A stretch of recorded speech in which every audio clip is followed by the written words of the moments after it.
And we're live. This Life in Tech, episode 167. I'm Jason. Still the bad guy. I've got a meeting in a couple hours. And I'm still PK. I don't know where it starts. I don't know where it's going to end. I just. I do have a prediction. Invest in robotics. That's the only way you're going to be able to get everything away from China, which is, by the way, is going to keep the unemployment rate continuing to increase. Do you want to expand on that thought? Is that what your meeting's about in 2 hours?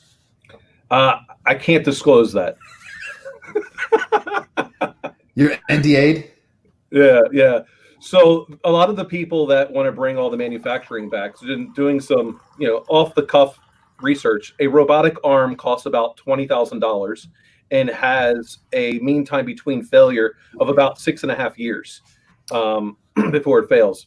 So that, you wind up reducing your training costs, you wind up reducing employee costs, and that thing runs 24 hours a day.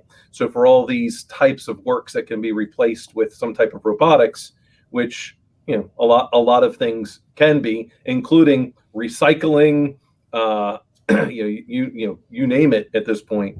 You want to, the average Chinese factory worker makes $2.20 an hour. You want to keep raising the minimum wage to 15, like some of the people in our Senate want to do. I think it's going to prevent people from going back to work, and you're going to have to get to your living wage of whatever they've got on the table right now, $2,000 every other week or something like that. See, there are certain things where that's applicable, but when you talk about technology, right, in the consumer nation that we've become, there's no cost advantage to having a phone built in China anymore, right? Apple doesn't see a big cost advantage. Their big advantage is they buy 50 million parts kits prepaid all at once, and it gets their bill of materials, it gets their BOM lower, right? They have, the cost, like when we were building a phone, their cost to build an iPhone with the latest and greatest of everything in that phone was marketably less than what we were doing trying to build a handmade phone effectively, right? Mm-hmm. And it's no longer a labor advantage from a price perspective. The labor advantage is, unlike the U.S., they have a robust education program to get people into those, what are effectively middle-class jobs, right? And it's the exacting work that they can do because they have the skill set to do it that allows them to hold sway on that, right? And that's whether it's iPhone, Samsung, I mean, all of them do it because the workers are there. There are around the world multiple electronics factories, mostly building cell phones, that in Europe and not really in the US anymore, but there was one in Texas that Motorola had, and they basically just gave up because they couldn't find the technical expertise to do that, because Foxconn, for example, runs like an apprentice school to get people qualified to do that. I think that's a bigger problem in kind of bringing, reshoring, as we say, reshoring the labor market to do that. It's the same way in the trades. Like around here, shipbuilding is a big thing. Right? Getting welders is a huge problem. And they will pay, the apprentice school pays you to go to school, pays you to learn and to exacting standards, right? So you can weld on a nuclear submarine, you can weld on an aircraft carrier. You can do that, you can weld anywhere. But they still can't get enough people to do it because it's, we've moved past this, hey, what made America great, right? And that's, I think, a bigger problem than just the raw cost. Well, and there's some factors into the cost too. So we actually, as a department, have looked into some of these smaller industrial robotic arms to teach people how to program them and work on them and service them and stuff like that. And so not only is the arm itself expensive, I mean, it's not cheap. They have a long lead time for their own manufacturing. They're not sitting around with a bunch of pre-built arms in a factory, right? They have pieces of them built, and then they have to be assembled.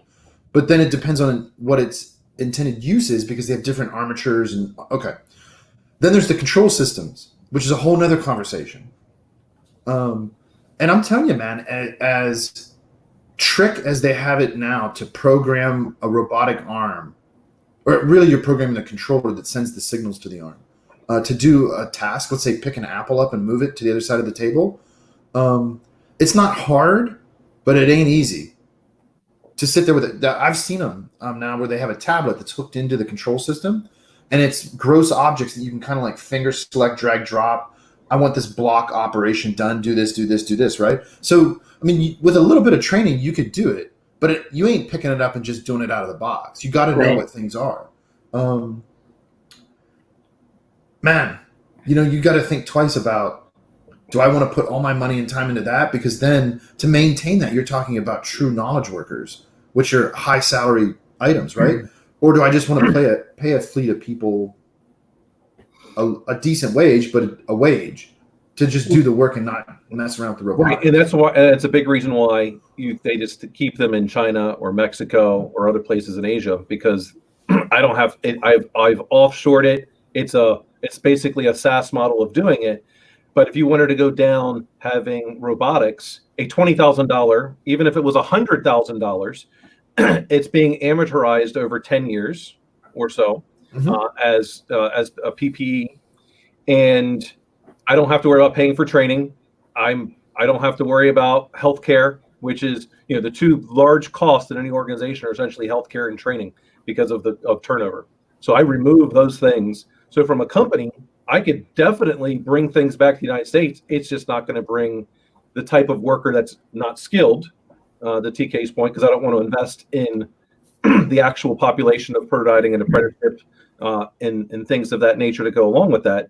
Yeah, we could do it, but it's still not going to be and that's a big difference. That's a big difference with China too. Let's not forget that China has the power to tell those people that's what you're doing. Right. And there is an or else. Speaking of voluntold, right? Yeah. Hey, Dan, I have a question. So, University of Michigan, through the School of Automotive Design, right? And Henry Ford endowed that program to guarantee that he had high quality engineers and designers to build cars. Within the University of Michigan, do they have a core, probably in the engineering department, that deals with kind of the robotics of building cars, for example?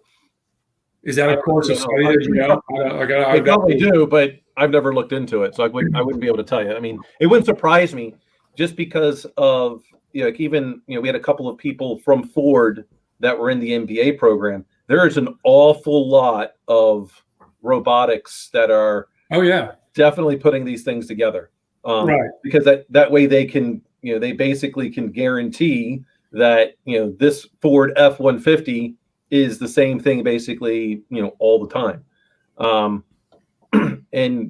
But a lot of those people, again, they're more highly skilled that are working on these things.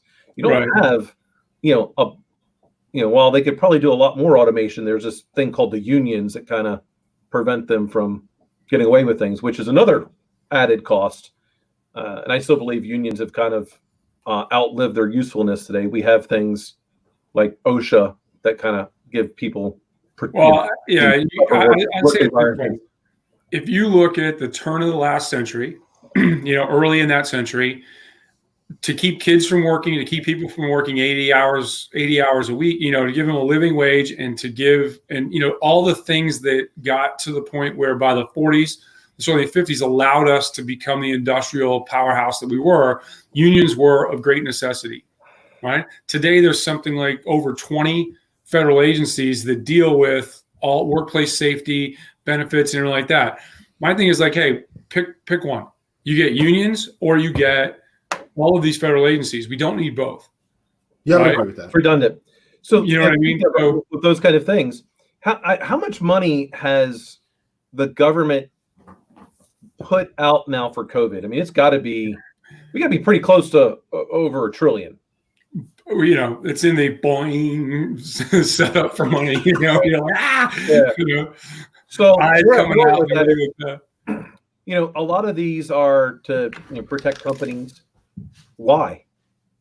Why not just do that? Earmark that same amount of money as a living wage. Let these companies go under because the people are out of work anyway. You're providing for a living wage, at this point.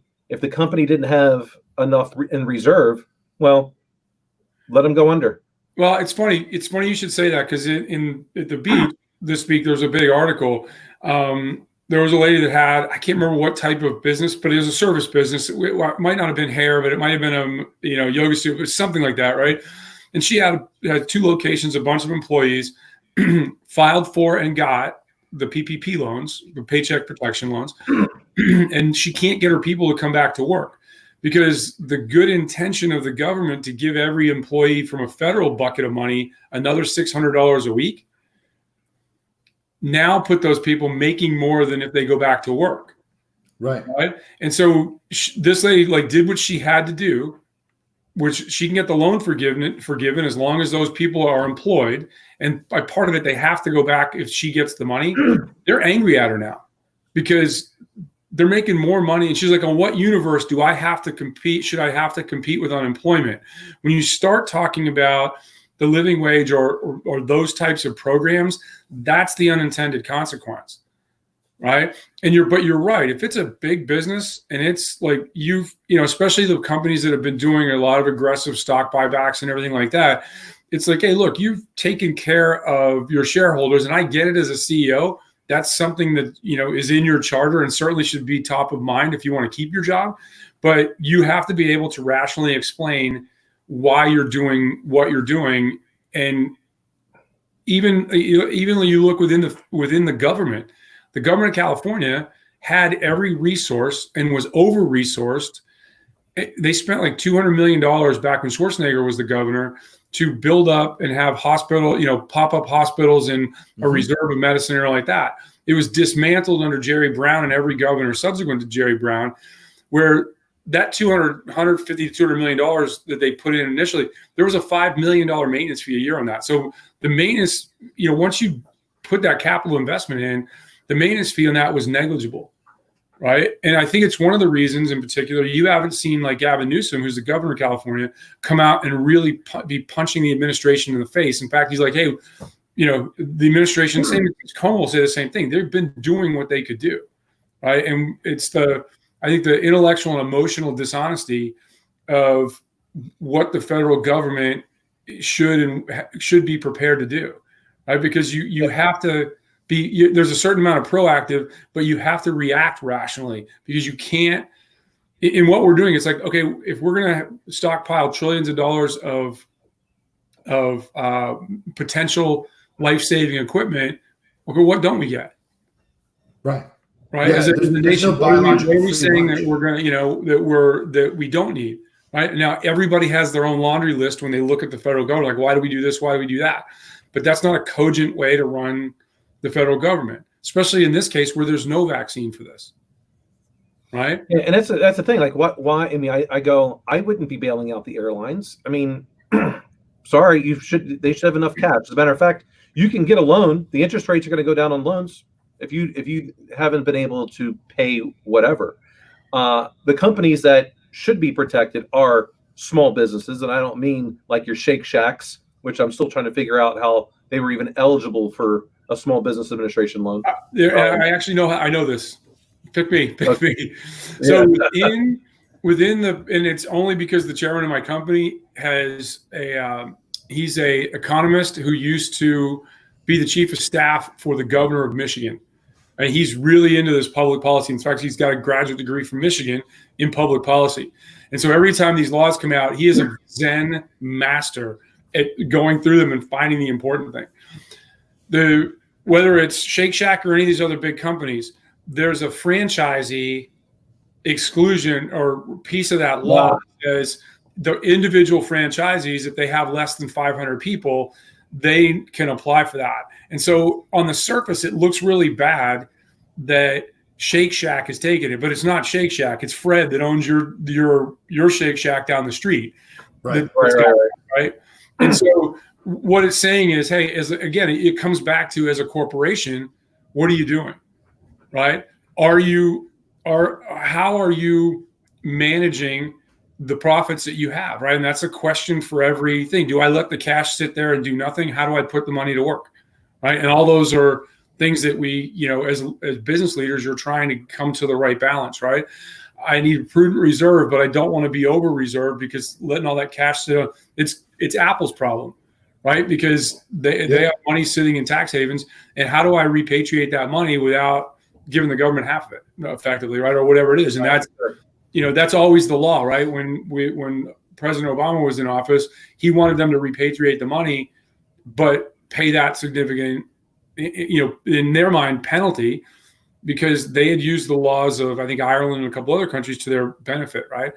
But that franchisee exclusion is how and it looks bad, But we haven't heard from Five Guys, right? They figured it out. They figured it out, right? So here's another good one in terms of this. So my ex-wife is a hairdresser. Which one?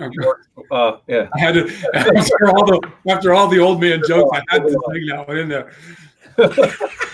I'm good at getting married, just not staying married. So she's a hairdresser and works for the Hair Cuttery, which is pretty big in the Mid-Atlantic area. When they shut the doors, they weren't even going to pay any of their vacation payout, and they didn't even pay the people in the middle of the work week. They've recently filed bankruptcy and now have been bought by some other establishment. And when she was I'm like, how could this be? And I'm like, because it's not a publicly traded company. This guy owns the whole thing. He took all the cash. Mm-hmm. He's like, he put it all in his own pocket, paid himself whatever, and you all, they'll sell off the assets and maybe you'll get paid whatever. But that's what a lot of these companies are taking advantage of situations like this. And that's why I go, hey, if you're a company, I don't think the federal government should be bailing it. I don't feel like they should have bailed out the banks. I don't feel like they should have bailed out the auto industry. I don't think they should be bailing out any company at this point. Survival of the fittest. You didn't plan for something. Tough shit. Now the people, on the other hand, they don't have the same resources as a company. I mean, as the owner of Hair Hackery. Yeah, Delta Airlines has got their cash that they hold on their balance sheet is insane. Why do they just because you're not making any revenue right now? I guess you're gonna have to start selling some assets. Yeah. Sorry. Well, would you agree then that even a portion, not all, of the money that potentially is going to be spent on bailing out companies, what if we put that not into like a basic universal income? Okay, just to qualify this before I say it. That's not what I mean. But one of the things I've observed over the years that we don't do well as a society, at least right now, is allow people the opportunity to pivot as a person in society. And so if I'm a worker whose business has closed for whatever reason, what ability do I have to pivot into another vertical? So let's say I'm a professor, and for whatever reason, I feel the calling to become a medical physician. That's one level of it. Or what if I work in a factory, but I want to become like a middle America knowledge worker? I want to be a programmer or a system administrator. How can I pivot? You know what I mean? And could you earmark some of that money to say, okay, look, we're going to give you what constitutes a basic income, but for a limited duration, and then there's qualifications to it. Because you see this kind of trade-off of like scholarships for service, sure. Right? We know people that have done that have gone to school and in exchange given X number of years to Department of Defense, and it works well for everybody. Right. Well, I think, if you look at medical doctors, right, there's a program out there that you can go get med school paid for, and then you have to go work, on a Native American reservation or things like Mm-hmm. that. I was talking to a doctor about this. We were having a general discussion. Who pays for the education then? The tribe? Or the no, it's a federal program through HHS. Much like a lot of these programs are. But at the end of it, you have to go work in inner city, disadvantaged area, or out at a Native American reservation. Mm-hmm. And it's the one program that's kind of the dirty little secret that there's a lot of people that just say, screw it, when they graduate, I'm not going to go work, and nobody runs them down. Right. It's more costly to go say, hey, no, you have to do this than to actually do that. I think if you look on the other hand, like what do they call it? Allied Health up in Bethesda for the military is, what an amazing way to be able to go through medical school, right? And I tell people all the time, if you're going to go be a doctor, why don't you let the military pay for it? Because from what I understand from talking to physicians that go in the military, they get once they graduate, their ability to kind of do medicine and do it aggressively and learn more and their opportunities are much greater, as an intern and a resident coming out of medical school than if they went to a big public hospital group or something like that, some Right. thing. And humans are human, right? Teeth are teeth, right? If you're going to medical or dental school, let the military pay for it. And then, number one, it certainly lowers your malpractice insurance during the time while you're in the military. Well, it's zero, right? I mean, I've had, and I'll say this, I've never had a bad, when I was in the military, I've never had a bad experience with medicine. Dentistry is a different thing. And it's not the dentist, it's what they're guided and allowed to do, right? Mm-hmm. For example, when I had AFib, and this goes back quite a ways, and it's when one of the procedures, the government still considered it experimental, even though the medical community didn't, right? My cardiologist, who was the head of the cardiology clinic, there was a lot of personal attention given that. And I was on a stress test one day, and he's sitting down there and he's waiting just to see kind of how it is. I go, you're a board certified, interventionalist cardiologist. Why aren't you out, in the general public? He goes, well, number one, I wouldn't be sitting here with you if I was. And he goes, in the first $1.5 million of every year, I'd have to get to just to pay for malpractice insurance and office space. That doesn't count equipment. That doesn't count anything else. Right. And he said, so whether I'm part of a hospital group in the military, he goes, and with my bonuses and everything, I'm not doing that badly. He goes, and I make a trade-off of a little bit of money with being able to do medicine, to be a doctor and be caring of people. Right. I mean, he'd come out and do an EKG on me every now and again. Right. Normally you have junior people, techs do that in the civilian world. He'd come out and he goes, come on back here. Let's go do it. And this is the head of the cardiology clinic at, one of the premier medical facilities in the military. Mm-hmm. And that to me, there was a level of personal care. Conversely, orthopedic guys, they would get work like a second full-time job because so many people get hurt, right? Yeah. And they end up losing a lot of people. The spine surgeon that did my neck years ago, he basically said, look, I got school debt and I've got a bunch of kids and I pay my school debt and I'll stay in the military forever. They're like, yeah, we don't care. Get out. Well, so what did he do? He went out and I think he went to UPMC. And now he's making big money and he's doing research and he's doing all the things he wanted to. But all he wanted to do was have his medical school loans paid off so he could do the level of patient care, right? Right. When you start saying with programs, I think same with coding. I mean, there's cybersecurity training, which in large measure is at the top end of this spectrum of tech. And then there's how do we take people that have whatever industry they were in kind of is being replaced by pick something in the future. There's a huge gap of cybersecurity professionals for a reason, right? It takes more than an hour to train people.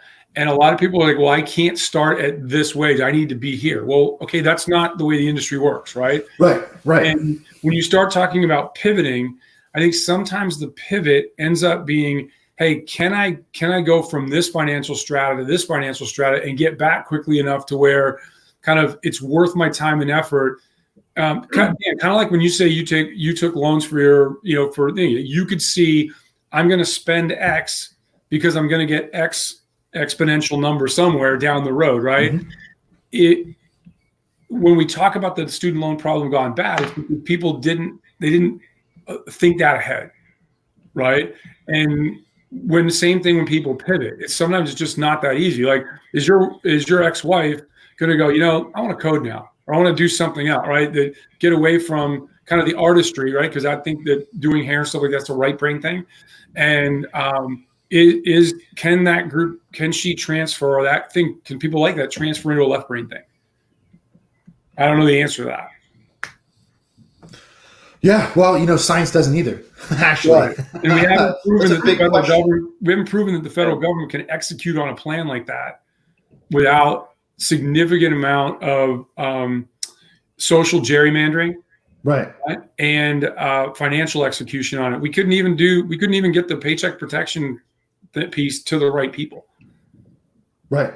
Right. And I mean, there are different types of, we'll say, tests that might give you a probability as to what type of profession may be best suited for your personality as to how you've come up with. Right. Then is it a skill that is needed? I think as part of trying to get people to transition. I mean, if it was me making this stuff out, it would be like, well, what is it that we need? And then look for the people that qualify for those needs. I mean, no different than when I keep trying to tell my oldest son, hey, you wanted to go into the military for to get into this whole cyber warfare thing, and while yesterday they were giving out big bonuses, but as the economy starts to tank, military recruitment goes up, but now they get to be more selective as to who they want.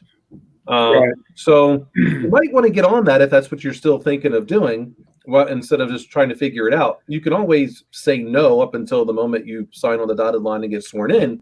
But you might want to get on that before those dollars are gone and they're no longer doing those things. Well, but think about what you just said. It just sparked in my head. When you talk about like, hey, how are we going to help people get in? It's one thing for somebody to say, hey, I'm here and I want to go do something else and have a dream or a vision that, hey, that sounds really cool. Right. But as everybody knows, everything people do for work, there's the cool aspect that everybody sees, and then there's the bottom of that iceberg that nobody sees, right? And that's where some passion and other emotional factors come in to get you past the difficult time. I think one of the things the military does really well is when a potential service member shows up at the front door of a recruiter and says, hey, I want to go do X, Y, and Z. All right, great. Let's get you to take the ASVAB, for example. Right. And say, all right, you have the test scores to go do that.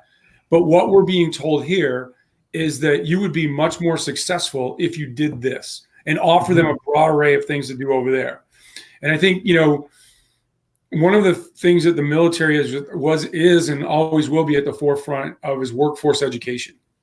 Right. And that the kind of the first brick in that long path of becoming an effective service member with a skill starts with assessment, right? And hey, here's the thing: there's lots of people that are like, yeah, I want to go be a corpsman. Well, it says you'd be a better engineer, right? More mechanic type guy. Well, I really want to go be a corpsman. Okay, you have the minimum skills. We're going to let you go to school, but we're telling you this is, and so the options are there. And if that person's really passionate about it, even if it might not, natively be their forte, they're going to be hugely successful at it because they're going to have a passion that's going to drive them through the hard times. But I think when we start talking anything, I think we should actually look at probably the best or most well-run program to assess where people need to go. Mm-hmm. But the ASVAB is a stellar example of particularly from the U.S. Army coming out of World War II, all the work they put into figuring out how do we get the best people into the best places so that this army can function appropriately, right? Based on whatever its task and mission is. And that's a pretty diverse set. Especially once you went to a volunteer service, every service is different, right? The Marine Corps in particular, they rely heavily on E3s and below. Right. And so effectively every 4 years, they're trading out the majority of their workforce. And it's why they talk about former Marines, not ex-Marines, because now you also have the world's best recruiters. Right. The Marines got me where I'm at. And there's the certain, allure of the Marines going back to World War II and be everywhere. Right. So they rely heavily on a very junior workforce, in most cases, not technical. Mm-hmm. Right, they're maritime infantry, right? That's what they are. The Air Force looks for a different person, and in training they want to keep them there. The Army is a mix of everything. They have some very technical pieces, but then they're still they're warfighters, right? Land-based warfighters. And when you look at the Navy is today the most technical service. right? And having been a SEAL, like we're like 0.25%, right? Wait, you think they're more technical than the Space Force? Please, yeah. I want that uniform. By the way, they should have capes and have to wear their underpants on the outside, just so we know who they are. That's the Space Force for me, right? Hey, and by the way, if somebody has a link where I can volunteer to join the Space Force, at me, because I'll join. You're too old. You're too old now. I think you're past the recruitment age. I wasn't too old when I went. I'm old. Wait. But this concept that for the technical jobs, we're trying, or Navy in particular is trying to get you for a minimum of 6 years, right? Because of the amount of effort. Like, if you're a nuclear guy, right, even at the end of that 6 years or so, you can get out and go work at a power plant, for example, and make really good money. In fact, my neighbor was a nuke for 20 years. And you know what he does now? He manages all of he works for Tesla. And when he got out of the military, the only job that he really wanted to work for Tesla, right? That was his goal. I want to work for Tesla. So he has one of the SUVs with the gull wing doors. He worked on the factory. He made his own car. Oh, nice. Right? Because that was the entry. That was where he could work, right? And that is another thing. It's like, hey, I really want to do something. What do I have to do to get in there? It wasn't his end goal, but he needed to get his foot in the door. He showed up and did a really good job. He wanted to go into the battery side of the house and power management, right? It's a natural step for a nuclear engineer, right?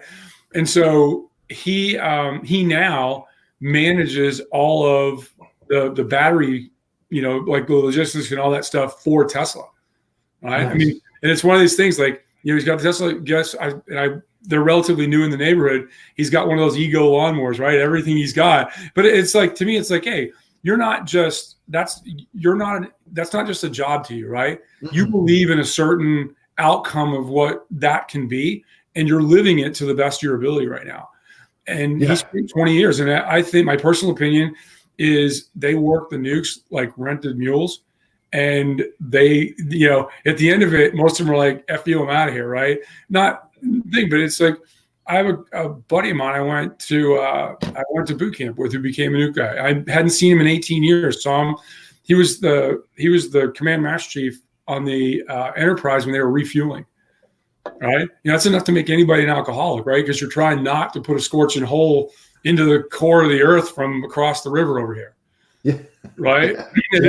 He had 700 some odd people working for him just in that alone, plus people from the shipyard, plus the nuclear regulatory piece. Think about that type of person when they get out and what they can do, right? But whatever they want. You're going to have to incentivize them financially, even in a tight economy. You're going to have to incentivize those types of jobs in the military, because people will get out and they'll go work for nuclear power plants.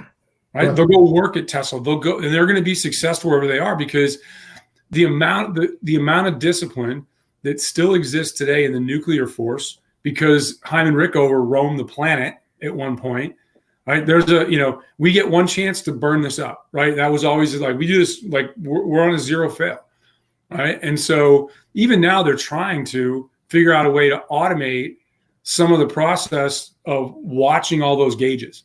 Right, and doing that, but there's still, it is largely, you're focused and paying attention for short bursts of time, a few hours at a time, right, to keep the rest of us safe, right? And I think that's admirable. That's another way to look at workforce education. Who are we asking to do what, and how do we incent people to get to the right place as quick as they can, right? And not because I think that, majoring in, I'm not trying to be disparaging to any one group of people, but majoring in something that doesn't really have a direct line to employment. And I'm not saying, if you're passionate about something that people can't see a direct line to employment with, that's okay. Go do that. But also along the way, you're going to have to work to go, what do I want to do? Why do I want to do it? And how do I want to do it?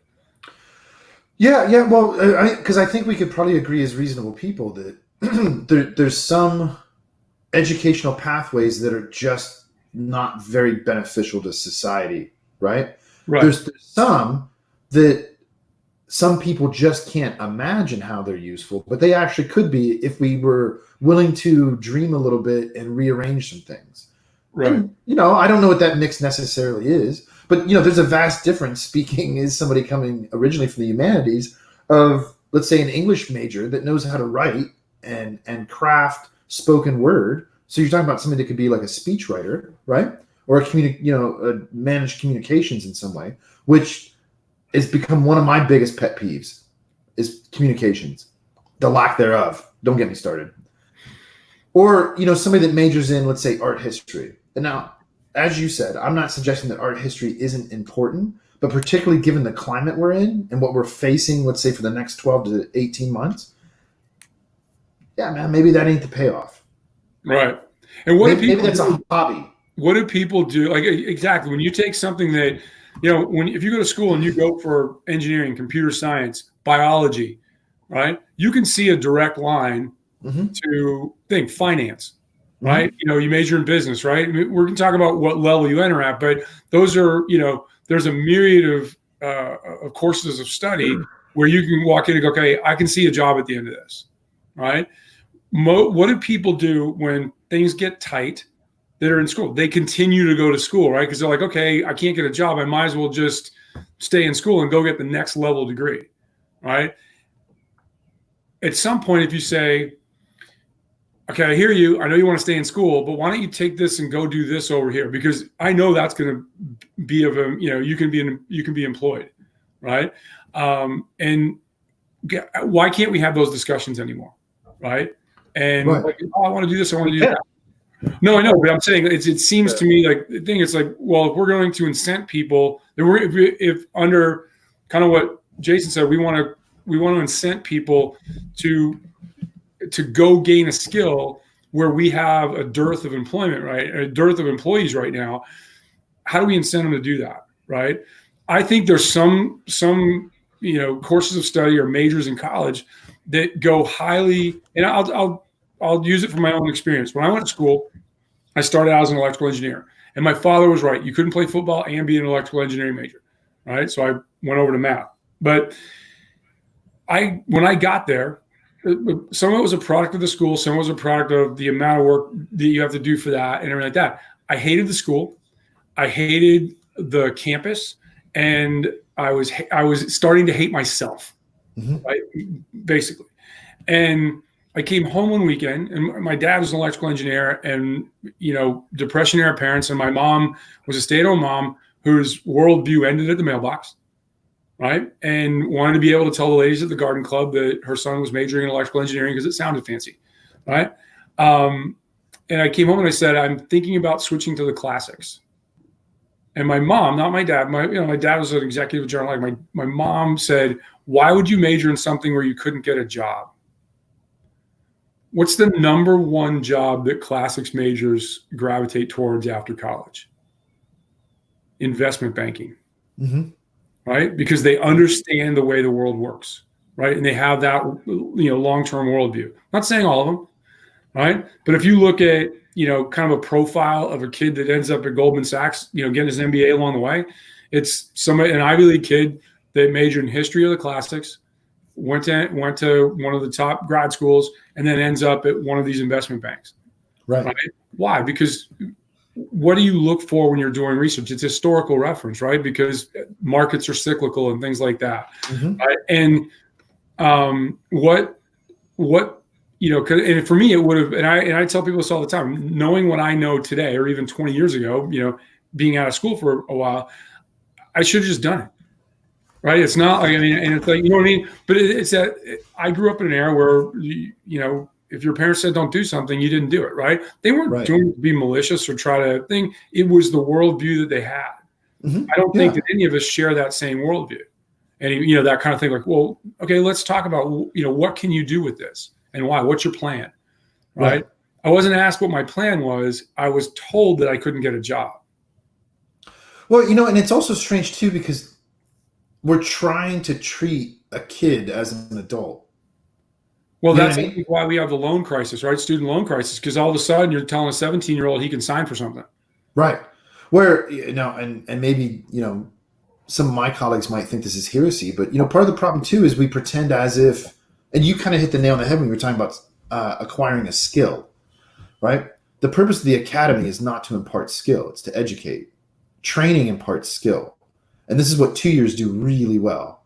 Two 2 years do training exceedingly well, and so why are as a society are we so shy and scared to say, well, look, there's a tremendous amount of tech work now that has progressed to a point where you don't need to be educated to do it. You can be trained to do it. And they're different because of their mission. They're not different because one's easier or harder. And so go do a 2-year, acquire those skills, and then go into the workforce and make some money. And you don't have the massive debt of a 4-year academy. I absolutely agree. So, even though I grew up with computers, so in the Mid-Atlantic region, there was this thing called the Computer Learning Center, which was essentially a trade school for technology. And what they taught was Novell and Microsoft. And and it was 7 months, Monday through Friday, 7 a.m. to 3 p.m. And when you finished, you got your, and this was all hands-on and learning of these systems. And it wasn't just teaching to a certification. You were, of course, encouraged to take the certification test because that's kind of what they were promising. But you were learning the theory of these operating systems, how they worked, how they were used in the enterprise. And I got my CNE and my MCSE coming out of it and got a job almost immediately. Those things that later afforded me to get my degrees afterwards because of how the technical training wind up being applied to university levels later. But that was 7 months of hardcore learning these systems. It's an immersion, right? It's just like learning Spanish by being flown to Guatemala and say, "Well, come back in 6 months. I hope you can speak the language," right? Yeah, I mean, it was some basic school, to understand basic Spanish, and then they'd go say, "Hey, you're going to go live with a family in South America somewhere for 4 months." Guess what? You come back at the end of 4 months. If you want to eat, you got to figure out how to articulate to people that really don't speak English that well, right? Yeah. Well, see, and that's the thing is we know what the maximum is, because like Dan said, you can look at community college and say, okay, 2 years is the pathway. Okay, so in 2 years, I can take you from knowing jack shit, zero, and turn you into by definition a professional. You can go out and be paid to do that work. So we know you can do it in 2 years.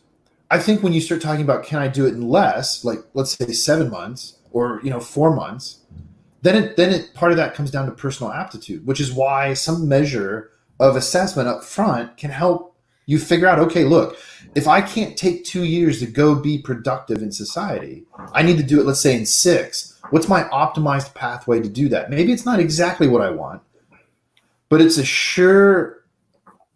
hell of a lot easier to figure out what your dream is when you don't have to worry about, like we've talked about before, how am I eating tomorrow? Right. And if you got the basics of Maslow's hierarchy taken care of, a lot of your life moves more smoothly, right? Hell yeah. In Virginia Beach, in high school, public high schools, they have a robust academy system. One of them is science and technology. We have it's STEM. It's just a STEM program. We have math and science, an unbelievable program, and then we have the STEM program, which is another one. The kids are leaving effectively with an associate's degree because senior year they're spending, because the great part about it, the thing is that high school is right across the street from the community college, literally. Perfect. Right across the street from the community college. And so they're leaving with all their certificates. So in large measure, they can go to a 4-year right after that, and they've got at least 1 year, mostly almost 2, knocked out already. Right. In-state tuition in Virginia we have some great universities, and the tuition is manageable. And even if you're taking loans, you're still, 4-year education, you're less than $100, or less than $100K if you're doing work study and stuff like that, as opposed to some of the wacky numbers you hear in other places. But for somebody, and one of the Gold Star kids, his father got killed overseas. He's unbelievably smart. He started hacking and getting in trouble when he was like 11, 12 years old. And his mom had called the command and said, hey, we need a mentor for him. And so Cooper's been his mentor. And he got accepted to the Naval Academy. And he was at the STEM program, but he's so far advanced from his knowledge of, building malware, offensive systems, and things like that he was very frustrated, right? Mm-hmm. But he already knew he had a passion for it, right? And he wanted more to go back to one of the other high schools where he could take AP classes in math and everything like that and really advance that piece. And now he's going to start the academy this year, right? And I think that affords people a lot of opportunity, right? And I think probably one of the bigger issues in life, not just with kids, but anybody, is like, hey, at what point are you going to stop saying I want to do something and just go do it? Right. And try it out, right? Because it might look really cool, but then when you get over on that side of the fence, it was the parallaxis of the earth, the refraction of the sun. Like, this doesn't look cool. This actually isn't cool. I don't want to do this, right? And right. It allows you to, when you talk about pivoting, it allows you to pivot more quickly. I agree. Yeah. Yeah. So I was just taking a look at how many hours. It was about 1,000 training hours at the Computer Learning Center over that time period. Yeah. Sure. I look back and I just go, wow, that was pretty intense. And even back then, people are going, oh, you're going to come out making $65,000, $70,000 a year. No. And I tell the kids, like when we were at Capitol, I expect to be making about 40 to 45 when you come out. But then it's a matter of how quick you did it. And funny enough, that's what I started off with right after the Computer Learning Center. Got a job pretty quickly, but it's 1,000 training hours. Right. Time period. Well, you can spread that 1,000 hours over 7 months, or you can spread it over 2 years. Exactly. And then as a mentor, you can say to somebody, look, here's the risk trade-off. You can put this time in and sacrifice a little bit of your life right now. And at the end of it, you're going to be making X. And then you can ratchet that up, right? Mm-hmm. Or you can choose not to do this way. And here's your alternatives. It really just comes back down to risk. Man, how much easier would life be if we were taught just simple risk? Well, everything in life, right? I mean, as you get older and you accept more responsibility in life, whether it's as a parent, as a leader, as an educator, risk mitigation is huge, right? That's every day of the week you're trying to make things easier to move forward. And it's usually about managing risk. I mean, I think the government is this paradigm and they're going to have to get away from this. Is bachelor's degree required? How many jobs in the federal space actually require a bachelor's degree? Like that specific knowledge, and they don't say bachelor's degree in. Generally, it's like you have to have one. You fill out a federal job application, name, do you have a degree? If the answer to this question is no, don't fill out the form, right? You look at, like, even the State Department, I've not researched this. I was told this by a State Department employee. The only job that requires a bachelor's degree in the State Department is diplomatic security. You know why? Because federal law enforcement, everybody has to have a degree. And so they go to FLETC, the Federal Law Enforcement Training Academy, just like everybody else, and they've got it. It's keeping up with the Joneses. But you're going to tell me that, let's say a guy, use the example, guy goes into the military, he's in law enforcement in the military, and now he wants to get out and go do diplomatic security. You're telling me that actually takes a bachelor's degree? Right? I'm not telling people not to go get educated. That's not what I'm advocating. What I'm saying is we want to put people to work as quickly as possible in something that they can be passionate about and be good at. Let's have an intelligent argument about what those educational requirements actually need to be. I love it that the job description says bachelor's degree, 6 years of experience, entry level. Right. Yeah. I started working on this when I was 8. Yeah. Right. It's like, come on, dudes. Speaking as an insider, the academy is one of the best examples for why trickle-down economics is bullshit. Because our currency is knowledge in the academy. That's really what we're trying to broker. I possess it, you don't. You're going to pay me for me to give it to you. That's essentially the way it works. And there's an enormous amount of knowledge, particularly in STEM, technology specifically, that could be pushed down. I mean, we've just talked about it. I used to mentor high school kids. They were more than capable of going out into the workforce without even going to a 2-year when they graduated, because they took advantage of opportunities. Like, this is right across the street from Cal State Fullerton. And they would, instead of going to study hall, they would go across and take an AP class at Cal State Fullerton. Right. Right? Or there's a community college down the street. I showed Dan when he was there. That community college was 30,000 students, man. It was big. Right. And so they had a lot of programs for high school kids in the area, and kids would do it. They were perfectly capable of going out and doing the work. Perfectly. I think today, and Virginia has probably I'm sure other states are thinking, I live here, so it's my experience. But like Jared, when he got out of school, had absolutely no idea what he wanted to go to college for. Mm-hmm. Right. And going to Catholic, they push you into this, you've got to go to a big name brand university thing. And he's like, Dad, I don't know what I want to do. He came to me one day and said, I got a plan. I'm like, all right, what is it? He's like, I'm going to go to the community college, TCC, for 2 years, figure it out, and then I'll go to the 4-year. And the benefit of it was you could kind of, at a very cost-effective rate, he could kind of hunt around and find something to be passionate about, and figure it out along the way. And the nice thing about Virginia is, and I think it's Tidewater, Piedmont, which is up in the Richmond, Charlottesville area, and then Nova, which is a community college in Northern Virginia. Mm-hmm. You want to go to University of Virginia, Virginia Commonwealth, pick any of the state schools. There's basically, hey, if you get this GPA, fill out the form, you're automatically admitted. That's right. That's right. And I think what a great way, like you've gone and you've academically said, hey, I can be successful in the college setting. And now they're not, because again, what is that university, especially like University of Richmond, Virginia Tech, and VCU, their graduation rate is hugely important to them because it's a measure of their effectiveness and how they get ranked nationally. That's right. Right. And it's the old adage, Harvard's very hard to get into, but it's very easy to stay at because every student gets a time. Why? Because they need to have that 90s plus, 95% plus graduation rate to stay in the position they want to stay in nationally. And so they put a lot of effort against that. Right. And they're guaranteeing somebody that's already had success at a certain level.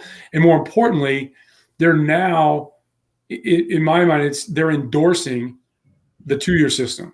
Because what if Jared got there and then, he said, hey, I didn't think I want to do computers. And he goes and he gets all the certificates he can in 2 years while he's there and starts working somewhere. And then at night or whatever goes back and completes his back. That's what he wants to do.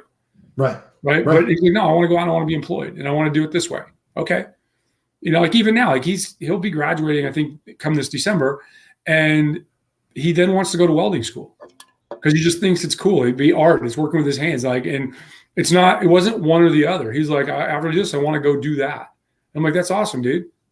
Right? Because it feeds a different part of his emotional well-being and things like that. I think as parents and as, like you said, as mentors and as educators, let's not point everybody into the bucket that I'm a part of. Right. I think in the university settings, a lot of time, it's if the old adage, if you have a hammer, everything looks like a nail. Well, sure. the nail that the 4-year academy system has this is the path to success, and we don't talk about any other paths. No. See, and that's the thing is, and I've done like back of the napkin math over an academic year, so 2 semesters for me. I could trim across the curriculum of all the courses going on in those semesters a total of about 20 weeks worth of instruction just by taking fundamental concepts and pushing it down to a senior high school level. Right. Because it's foundational stuff. And then that's an enormous amount of instructional time, man. But what are we expecting of the public education system today, right? Right. And it's just like, what you're advocating there would end up being an AP. Clearly not a civics class. Well, yeah, definitely not. Yeah. But inhale, everyone. Inhale. Right? I'm going to tell you, some of the conversations I see on social media, even people in your age bracket, TK, probably need to go back and retake a civics class. No, I don't disagree with you on that. I don't disagree with you on that at all, right? But this is the issue. Oh. Do we want to deal over the past probably 20 years? Everybody's been so conditioned to react emotionally to things. If it makes me feel better, and it's emotionally, I'm more just and more right in what I'm doing because I'm emotionally invested in it. Well, I'm emotionally invested in facts, right? That's what I'm emotionally invested in. That's what I want to tie myself to that every day of the week, right? And when we're talking to, like, just kind of segue into what we originally wanted to talk about an hour ago, was when you look at the COVID-19 data, at the beginning, it was wildly inaccurate from multiple sources. There's, including what we do, there's only about 6 entities on the earth that are doing this, and they're trying to do it well, right? So when you say inaccurate, would you classify it more as being immature? Because where I would go with this is we have data, but we know that there's going to be a confidence factor, which is going to be lower as the data is first coming in. So my confidence factor of the data may be 80% rather than 95%. Well, I'll say this. At the beginning, people were taking data from where they could get it, right? And like IHME took their whole first round of data from the Chinese, right? The Chinese, it was statistically impossible what their data said, right? It was. And they've come back. The one thing I give IHME is they've come back, and those are the people that you're seeing the charts behind the president and the thing. How can you put a chart with two axes on it and not put numbers and not explain what each one of those axes mean and just have a big blob out there and say, that's the thing. That's the intellectually dishonest thing that's been going on. Imperial, they're just criminally negligent, right? They willfully used bad data into what I believe a place to scare people, right? Mm-hmm. Where we're at right now is anybody that's doing this can go pull the data for the U.S., for example, from the New York Times. They have a Get repo, and it's everybody. And we're largely using mostly the SIR model, the same model, but everybody tweaks it their own way, right? Mm-hmm. And the thing that has made people crazy in America, like why we still have panic and why people now are saying, "Hey, F this, we're taking to the streets," is because there's no transparency, right? And so one of the things that we've done and we're doing as we get this out here is we have a 3.5-page transparency report. It's basically methods, data, and limitations. We tell you what our predicted accuracy is, right? And all of our graphs have, they're properly labeled, and why? Because it's important. Because when we say we're going to open the country up again, most of the governors right now, not all, but most of the governors right now, this is a binary thing. They either let everybody loose or they don't, right? Mm-hmm. And so what we have the ability to do with this data is to pull it down to the city/county level, right? And I'll take Virginia as an example. I took Hampton Roads, which is the Virginia Beach, 7 cities area in the Southeast Virginia, biggest population center. Then I took Richmond, then Northern Virginia, the counties around DC, and then Roanoke, like rural place, rural, less populated, and everything like that. What you see is it's not one size fits all. Like we're significantly on our way to being at the bottom end of that curve, right? Right. Northern Virginia hasn't peaked yet, right? If our governor truly wanted to open the state up, which I don't believe he has any interest in doing, he has a strong belief in economic mayhem at this point, then be honest about where we're at. Because I could stand up there and go, look, Virginia Beach, Chesapeake, Suffolk, we're still going to have social distancing. And like I say, don't go mouth kiss your cashier at Wegmans, right? But we're still going to do all the things that we need to do to be smart about what we're doing, but let's get back to work. Mm-hmm. Employers, figure it out. Here's some basic guidelines and don't be draconian about it, right? Richmond, you're in the same way. Hey, look, Northern Virginia, you're 2 weeks behind. And here's the data to support it based on the number of cases that are out and everything. That, and have an honest discussion about once I implement some sort of testing, whether it's for active or for the antibodies, the number of reported cases are going to drastically go up. That's not a bad thing, right? That's identifiable information. Mm-hmm. How do I process that? I can use that if I'm in the media to panic everybody that all of a sudden we have all these cases. Or I can, in a coherent manner, go, look, they're going up. 98% of the people, about 97 and change, they walk around, they have mild symptoms to no symptoms. But if they have symptoms, we want to keep them away from everybody else, right? But everybody else, get out there and start doing what you're doing. Northern Virginia right now, you need to hold on for another 2 weeks. People don't travel to Northern Virginia, right? And phase it and roll it in. Michigan's another one done because we have a lot of work with the auto industry. And like we're like, hey, go here, but don't go here. Right. And be very explanatory and transparent about what you're doing and why. That's how you win. Right now, people are angry and they're fearful. If you're angry and fearful, you can't do anything great. And they're angry and fearful because they don't have a handle on what the truth is. Well, it's not just they don't have a handle of the truth. They're not intellectually trained in a manner that would be consistent of understanding why the truth is going to somewhat change. And I say that because they believe the models and the frameworks are failing. And that's not it. It's the fact that the inputs have changed. Right. In the framework and the models, there's nothing wrong with them. Right. It's because when we first got our data, the data was, the foundation of it was flawed. But that's what we had at the time. And as our confidence factor in the data increases, we are able to better predict future outcomes. And that's what we have going on right now. And now no one believes it because they don't understand the original part. See, there's future outcomes. There's future outcomes looking through the data, and then there's future outcomes looking through the data, looking at the data through the prism of politics, right? And that's what has people worked up. Right? Well, and so that goes back to your earlier point, though, because a segment of the population is largely now driven through very short burst dopamine hits, via emotional reaction to things. We've become conditioned, and thus our systems have become conditioned to profiting off of that. And so the media, I'm convinced at this point that the media doesn't sell fear and uncertainty and the boogeyman because they're actually malicious. I think they do it because the system now has been incentivized in a way where, think about being a little kid or when you had little kids. When they think there's a monster in the room, they don't do what would be the right thing, which is honestly just to leave the fucking room. No, what they do is they sit where they're at.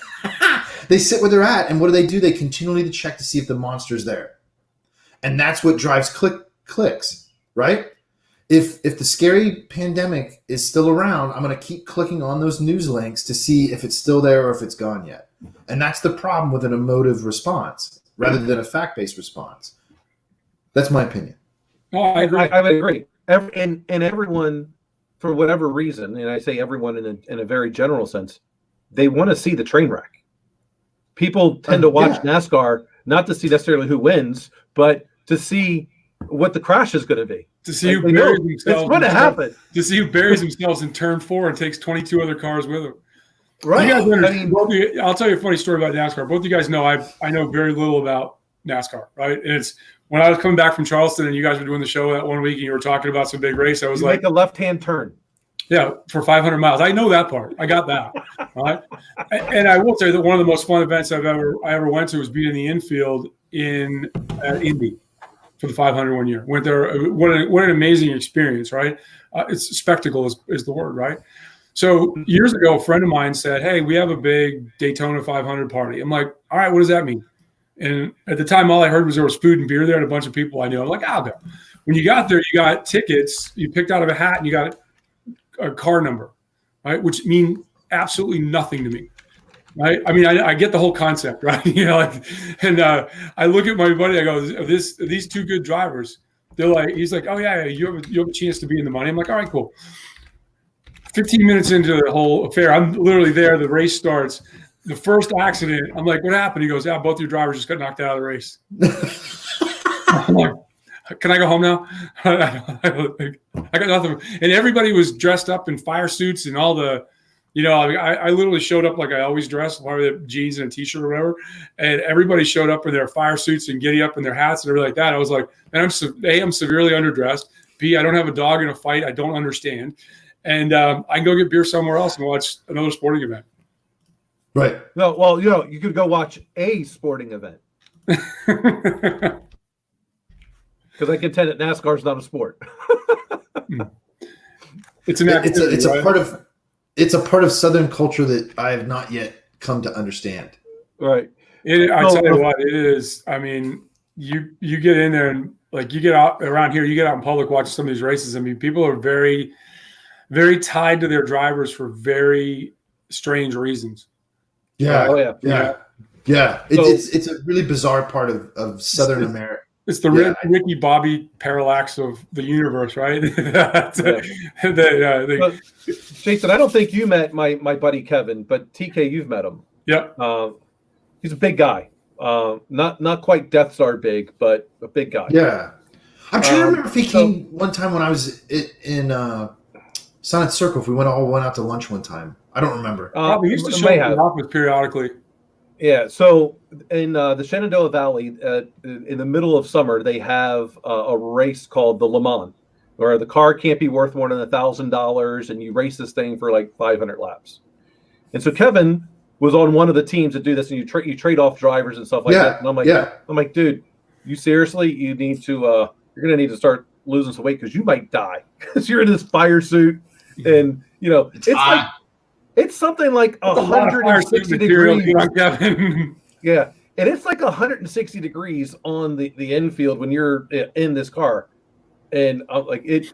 So I watched it one year, and these guys, I mean, they probably like. There's a reason why they trade off like every 20 laps. One, they're not professionals, and after 20 laps, you can start to see when the people are starting to get dehydrated pretty quickly. Yeah. Yeah, I mean, like I said, the sport of auto racing, a buddy of mine, still retired, and he went to be the trainer for one of these NASCAR teams. And that pit crew, those guys are athletes. Oh, you're definitely going to be athletic. You're not getting any professional drivers that aren't athletic.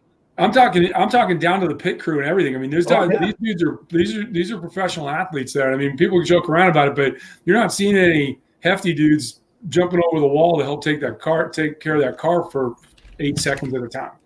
Yeah. So I know some this one guy that I went to school with.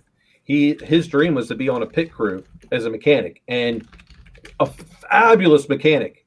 He could never. They put them through like agility training, like that. Pat. He could never get past it. No, this was not fast enough. Even though his mechanic skills were off the charts, they're like, sorry, you're not gonna. He's like, you can work in the garage, like you can work on the stuff after the fact, but you're never gonna be on TV because you're not gonna be game day stuff fast enough. Yeah, you're not game day guy, right? Yeah, right. You look at so there's a woman out there named Christmas Abbott. She was a bodybuilder athlete and everything like that. She made a name for herself. She was very good at getting herself out in the public eye, and she one of the first females was on a pit crew. Why? Because she was an Olympic level athlete lifter, and it was about that agility test. Like you can't, it doesn't matter where you go to the bathroom at. You basically, here's the test. You passed it. You can go do that. Yeah. But I think they're one of the teams. They're for them, their sponsors are all supplement companies and things like that, right? And they should be, right? But like I said, it's a huge money sport. This is going to change this economy right now. Kind of jumping back into, every time the economy tanks, how much market share? And I don't know the answer to this. I can't remember off the top of my head. Did NASCAR lose in 2008, 2009? Right, because companies aren't going to put $15-20 million on the front of that car. Right. They just don't have you can't. Hey, we laid off half our workforce, but we're still going to be putting the Lowe's logo on the number 23. The gift it is the driver's ability to mention all their sponsors before they say a word. Fascinating. I do think politicians should have to do that. Wear fire suits before Congress with everybody that's donated to them, so you just know who you're dealing with. Yep. I don't mind you taking the money. I just want to know why you're voting the way you're voting, especially when it doesn't make sense. Yeah, I'm down with that. And that's regardless of party. For somebody that wants to at me, I scratch my head at everybody. Well, no, there should be a transparent accounting. What's that? How many companies are sponsoring both sides? Almost all of them. Can you imagine? All of them. There's certain people that are invested in certain parties for their own personal reasons, but how many lobbying firms have just Republicans or just Democrats? right? And it's why, like, when I've had the experience to either be at those places or, we've had them come to offices and stuff like that, there's this big public fight R&D. And then when you're there, hey, they're all working together it doesn't matter to them. Right. It's like, I'd like to see it. I'd like to see it like on their suit or whatever, like as a like in a bubble chart. And it would be hilarious if all of a sudden both presidential candidates, the biggest bubble on their chest was the same sponsor. Right. Well, right. I mean, because you're just marketing opinion, right? It's the same way you market soap to laundromats, man. You're just now you're manufacturing opinion. Right. And so it's like I always said, do you think, like, what's it, the omnibus telecommunications bill of the mid 2000s? It was a 2,400 page piece of legislation. And Arlen Specter was the senior senator from Pennsylvania, was fighting stage 4 cancer at the time. Do you think a 70-some-year-old who's probably never sent or received an email wrote that legislation? Or you think Comcast wrote it? Right. He was the biggest customer in his district. He was the biggest employer in the state of Pennsylvania, right? That's Do you think Arlen Specter helped write the magic bullet theory? I don't know what he did. I thought he was a pretty decent guy. He's old school. Those old school politicians where you could actually walk across the aisle and work with each other a little bit. Grew up in a different era. That Reagan era, Reagan, Tip O'Neill, even Clinton, Newt Gingrich. Everybody kind of get in the middle of the room and go, "Hey, American people are screwed if we don't do something," and they actually did something. I might not agree with everything they did, but at least they all got in the middle of the room and said, "We can't just sit here and do nothing." Right. And that seems to be at any given time, the obstructionist nature. It's not about doing anything for the nation. It's about winning. Right. Yeah. And once you start wanting to win rather than do the right thing, in whatever walk of life you're doing, whatever your endeavor is, you're not doing the right thing. That's a good way to end this. That was a good little soundbite. I like that. Oh, hey, we actually talked about what we wanted to talk about. Pretty much the whole 30 seconds. Well, no, pretty much the whole thing. We got it. I think we were on topic for this. Is everybody out there, while we're busy slapping our own backs, I'm going to hurt my rotator cuff from giving we're all patting ourselves on the back today because we finally weren't spazzes up here. Well, before we end, I just got to say the one thing that was driving me nuts on the social media about all of this stuff is the amount of people that don't understand the United States as a democracy and the forms of it. I had to actually send the guy the test questions for the citizenship test, where it says right at the very beginning from the USCIS website, the United States is a representative democracy. The constitutional republic. It's a constitutional republic, people. Come on in for the big win. He's like, it's right in the pledge. It's right in the pledge. Exactly. Again, we don't allow that in public schools anymore. Right. And but this guy was much older. He might even be senior to you, TK, who was trying to explain to me the United States. No way. Yeah. I'm like, have you maybe he has Alzheimer's, I don't know. But early onset dementia. Yeah, and then the other argument was, well, why the county of LA, if it was its own state, would have more, trying to get rid of the electoral college, and someone said, well, they have more citizens, they should have more power. I'm like, they do. It's called the House of Representatives in the legislature. Yeah. That's the reason why California has more in the House of Representatives than any other state. You do have more power. It has nothing to do with this. I do think it's dangerous when you have sitting Supreme Court justices advocating for the abolition of the Electoral College. Yeah, that's problematic. Right? Because here's the thing, and this is kind of with everything because we're a constitutional republic, the founders put in a mechanism to change the Constitution. We have how many amendments? 25, 27 right now, right? We've outlawed liquor. We've allowed it, right? We've changed presidential succession. We've, any matters of thing. It has never been that hard. The problem now is because of the at-me culture and because of the cancel culture, if you want to change something and you can't get it done immediately, you start doing wacko things like, we didn't win. Why didn't we win? Right? Or I want to get rid of guns. Okay, well, I hear you. That's a valid opinion, but let's talk about it in this form. Get together a constitutional convention and let's go do the prescribed outline that's in the Constitution to get rid of the Second Amendment or disallow guns. If you really believe that strongly to do that, right? Mm-hmm. Don't start making wacko laws about restricting ammo or anything like that, because there's not a law that's been written that takes the gun out of a criminal's hand, right? People can disagree with me or not, but show me one law. If that law comes out there, I'm going to be the first one to want to sign it, right? Because right now the laws take guns out of law-abiding citizens' hands, period, right? We're not thinking, and my personal opinion is the problem is a mental health issue, which is very, very complex and hard to deal with and expensive. But with anything, if you don't believe in free speech, let's go get it together and let's change the Constitution. But do you think in the U.S. 75% of the people want to get rid of guns? No. And so, because my opinion, I can't voice my opinion on people. I'm going to go through case-made law, right? Because case-made law is easy, right? And that's largely now how many times? I don't know the answer to this question. What percentage is the Supreme Court just arguing over case-made law, or they're making a strong constitutional argument it's not allowed? Right. I don't know either, but that's a good question. Right. And I think the closer we get to the Constitution, and more importantly, teaching it, right? Because we spend a lot of time getting people into their feelings with social studies. Let's get people back to reading the founding documents. Right? Like I said, if you don't like them, let's change them. There's a mechanism to change them.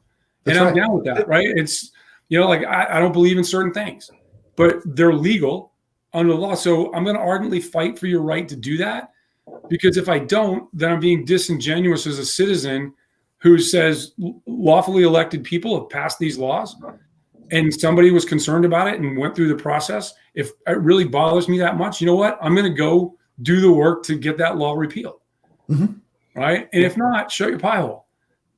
So the funny thing is, in my undergrad, the person that wound up really inspiring me to learn more and more about democracies and how they form and things like that, was from Iran and was kicked out during the revolution because he was so educated, and they wanted a revolution. They did, and the people did. They just thought, the minority thought that they wanted to be more of mainstream, and really they wanted to go back to a religious government. So he could never go back, but he was the one, and I took every single one of his classes, and essentially I would have enough if they offered it at the time. A minority in democratic studies specifically, like what I paid a lot of attention to was the evolution of democracies in third world countries. Yeah, right. Sure. And and it's fascinating that one of the tests is taking a look at what are the rights of women in the country, and the higher of the rights that they have, the more apt they are to be ready to have a true type of democracy. If they don't, then it's just a piece of paper like anything else. It's quite interesting. It's not an accident that when we as Americans, kind of in the last century, we want to be the great planters of democracy around the world, right? What we've never done is force our style of government on anybody. We're like, hey, you want democracy? Pick it out. Pick a parliamentary system, and most people do that, right? Most young democracies, Eastern Europe's is a good example of that. They pick parliamentary system. Why? Because our system is hard.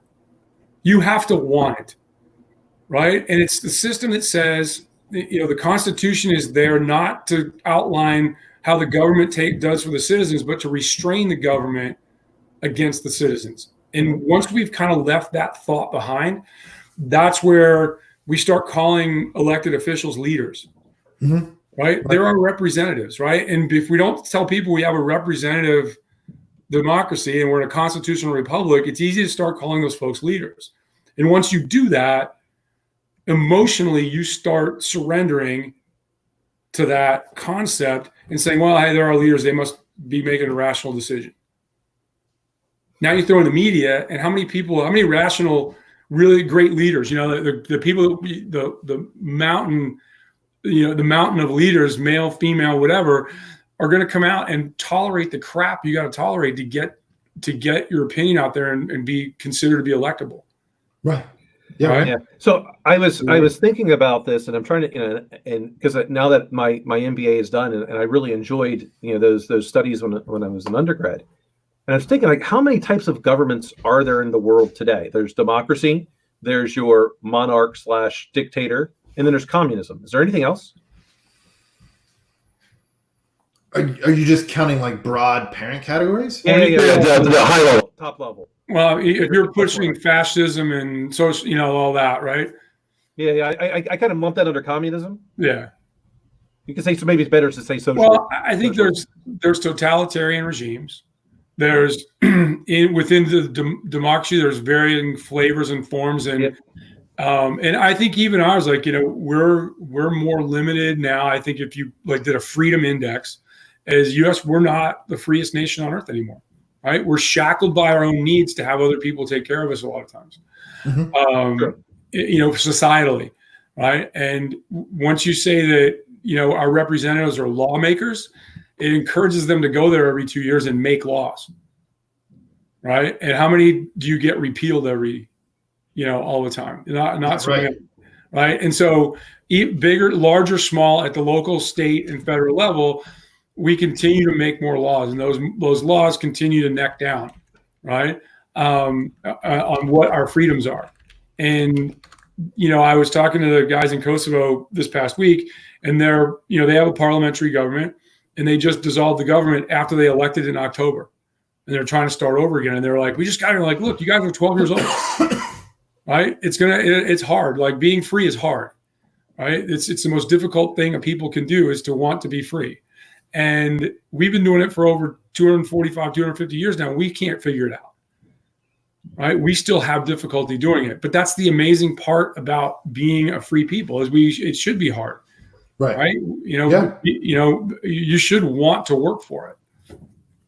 By the way, Wikipedia says 9, Dan. 9? What are they? There is... And so this is actually color-coded by country where it exists. Presidential republic, semi-parliamentary republic, semi-presidential republic. So they're going down to more of the category instead of the top level. Yeah, but this is how it's coded, and then I'll give you the parent level in a second. Okay. Parliamentary republic, constitutional parliamentary monarchy, constitutional monarchy, absolute monarchy, one-party state, and then there is a kind of like other undefined category. Now, that all falls under, depending on how you want to define the government. So you can define government based on power structure, power source, or power ideology. So if you're talking about power source, which is, I think, what you're talking about, you have democracy, oligarchy, autocracy, and anarchism. And so everything else falls underneath those categories. Yeah, because that's the other part. People, when you get to the actual broad category of what the United Kingdom is they are a constitutional parliamentary monarchy. Right. We are a constitutional electoral republic. Right. Right. It's those are just fun things that I enjoyed when I was an undergrad.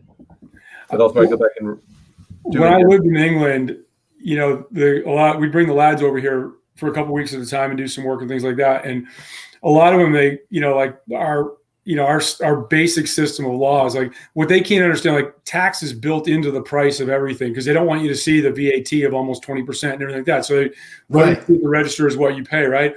And even something as simple as that, like they go into a store and then it'll come out and be more because there's 5% sales tax on it. They go, why do you guys do that? Why do you? I said, I said everything goes back to the revolution, right? This is the way you treated us.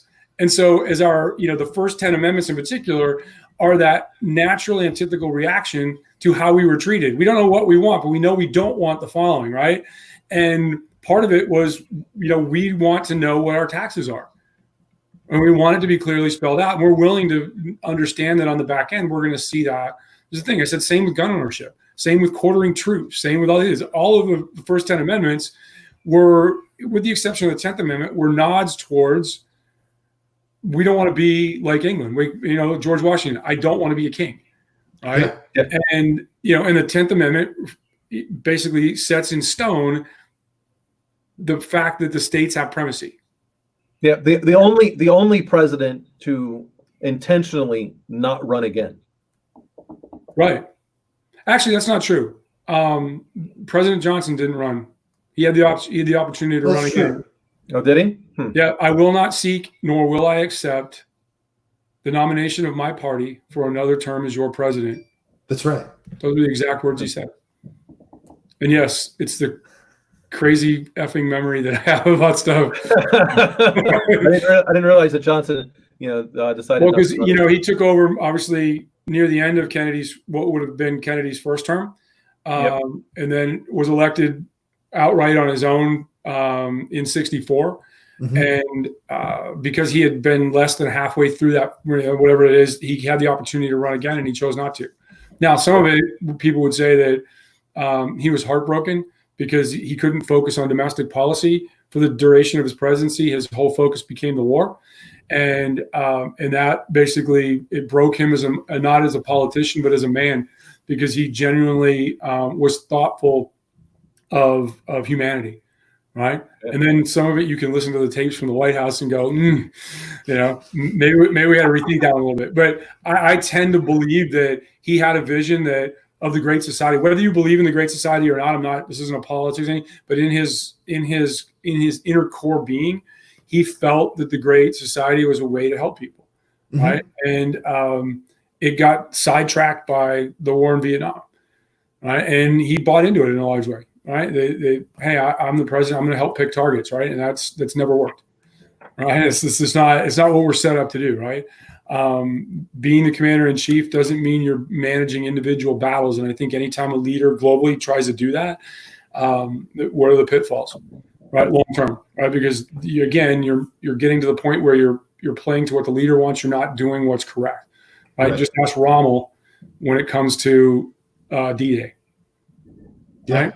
That's a great example. He was, I want to stay here. I want to defend the Western Wall effectively against the Allies. Nope, go over here because this is where we, masterfully deceitful about where Hitler was thinking that from his best information where it could be, right? So it's not just a U.S. problem, but I think with Johnson in particular, he was tired, right? And it's why would I do that?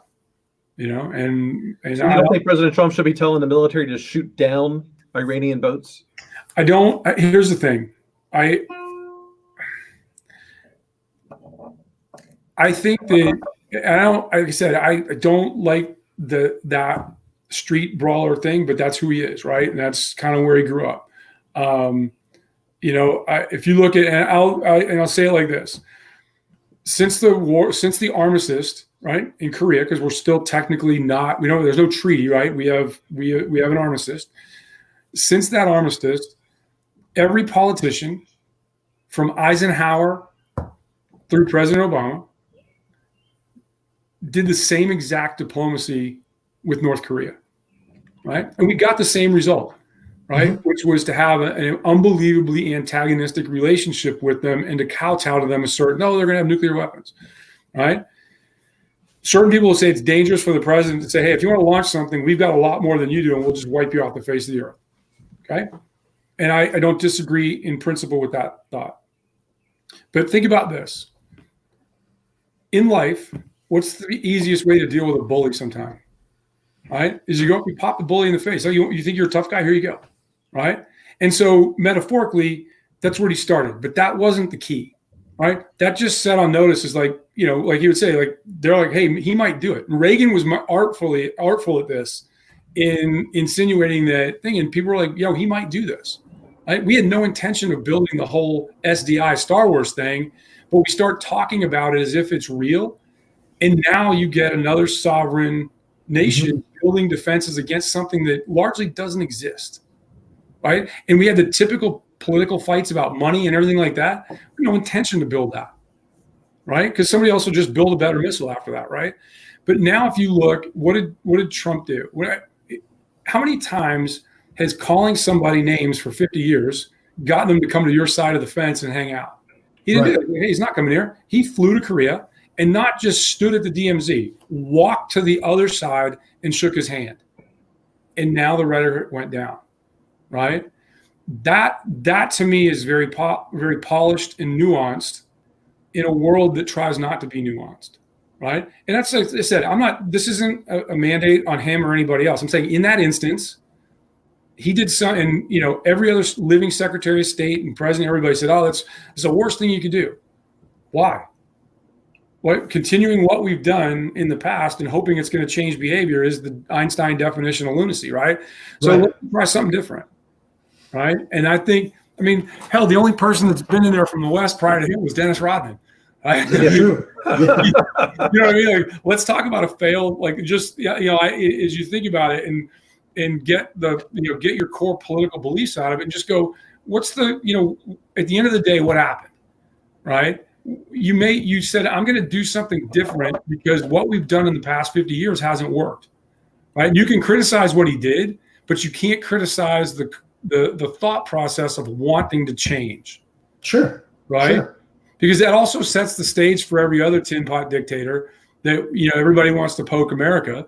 And, are we going to be America's policeman? Are we going to, those things, those questions we don't ask anybody anymore.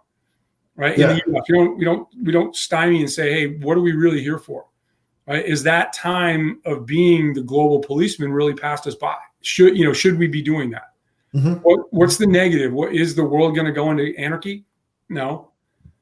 Right. Are we, from Johnson's era, are we worried about communist dominoes falling? Or were we back in 1968? Right. I don't like to say, but it's to come forward and ask those questions. Right. Yeah. And get there. So, but sorry, this is one of those things where, like, presidential history and stuff like that, I find it fascinating what decisions people were roundly criticized for in the day that now they look like geniuses. Exactly. Or vice versa. Right. Exactly. And sometimes it's in every presidency. Every president is both of those men. Yeah, of course. Right. And again, it's easy to criticize. But for example, it's easy to criticize Kennedy today because we're 50 plus years on from his presidency. Right. What are they going to say about this president 50 years from now? Yeah, exactly. Well, and that's part of the downside to the immediacy of social media is you don't have that benefit of perspective like you do in more long form written. Well, I think it really affects the Senate more than it affects everybody else. The House is 2-year street brawlers, right? They had potholes and put roofs on schools and kiss babies and stuff like that. The Senate was designed to be a deliberative body. Mm-hmm. And sticking a microphone in a senator's face every day takes that away. Yep. And more importantly, we have to have some news coming out of the Senate. So the private conversations that took time to master the nuance of getting something through, we don't have that anymore, or it's very limited.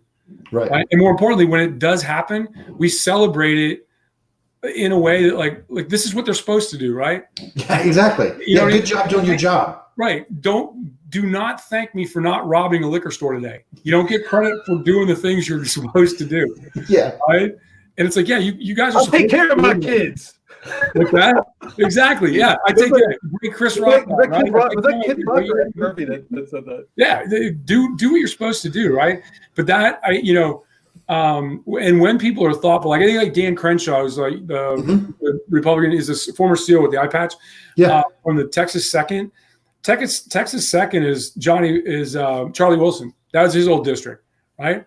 Those people, that's been a Republican safe haven, since Christ was a corporal, right? And he's thoughtful. Like he comes out, and I started following him loosely because he was a former team guy. But when a bill goes in and it comes out, there's the news, and then on his Instagram feed, it's like, okay, here's what we actually voted on and why. Mm-hmm. Yeah, right? I like Dan Crenshaw. Yeah, I think that's more people that are reasonable. The eye patch. Yeah, what's that? Yeah, it is the eye patch. Yeah, yeah. He's a thoughtful human being, And like my former congressman, who's a SEAL, Scott Taylor, is running again. He posted on LinkedIn that he goes, while I disagree with their position on taking the money, after postponing finishing my grad degree because I went to Congress, I finally finished my master's at Harvard. There were some little bit of congratulations there, but most of it turned into the airing of the grievances about Harvard. It's like, dude, he just basically he told you he doesn't agree with what they did, and he was just celebrating the fact that he got a grad degree right from Harvard. Right. At what point, he's not on the board. He's not part of the endowment, right? He doesn't make those decisions. He's what we call a student, and he doesn't have any say. Not really, no. Right? You know what I mean? It's like, hey, my favorite line from this week with Harvard was Harvard's a hedge fund masquerading as an educational institution. That's absolutely true, dude. I love that. What a great line. Well, when you have that large of an endowment, an enormous amount of your resources go to just managing the endowment. Oh, yeah. Right? I mean, for the school of its size, High Point's got a pretty sizable endowment, right? I mean, they're well funded. Well, I think it's in line with a liberal arts private school of its size. It's Right. not huge, it's not small. It's not Ivy League, but it's decent.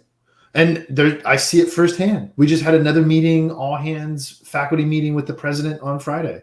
And a good bit of that discussion was around the endowment. Well, it has to be, right? Because you can't survive just on tuition alone. You're setting yourself up for failure if that's how you're doing it. Right. I mean, it's funny because I met a few years ago. This is probably 5 or 8 years ago. I met this amazing young lady. She had a PhD in applied math from Hopkins. Mm-hmm. Right. African American lady that started out at an HSBC school. Mm-hmm. Okay. And I asked her about her experience there, right? Because she worked for one of the intel agencies, and the road from an HBC school into there that's a rather circuitous route, right? There's not that many folks that are taking that route. Mm-hmm. And she started to explain kind of her journey. So she went to HBC school. She then got her grad degree from Georgetown, courtesy of the government, and then recently finished her PhD. And so she's like, the provost of the school, her undergrad, wanted her to come back and be on one of these boards to start saying, how do we get people in that route? And she had she's a math major, so life to her is 0 and 1, right? She had some very definitive views. She didn't last long there, but when she told them the reason that they won't ever be hugely successful and comparable, and this is a problem this is her words, not mine, that she said this is a big problem with the exception of Morehouse and one of the other HBCs. She's like, they don't foster a culture of giving, right? They foster school, get your degree, take from us, and then go, right? And they don't foster that culture of giving. Whereas the schools that do it well, Old Dominion, I through friends of ours, I get to see them. They're big into the alumni system, right? Yeah. And they've elevated themselves both academically. In fact, my buddy's like, he goes, I couldn't have gotten in here today because we went from being a tier 3 school academically in Virginia to being a tier 1. Because I couldn't have gotten into this school today. But he's hugely successful in real estate.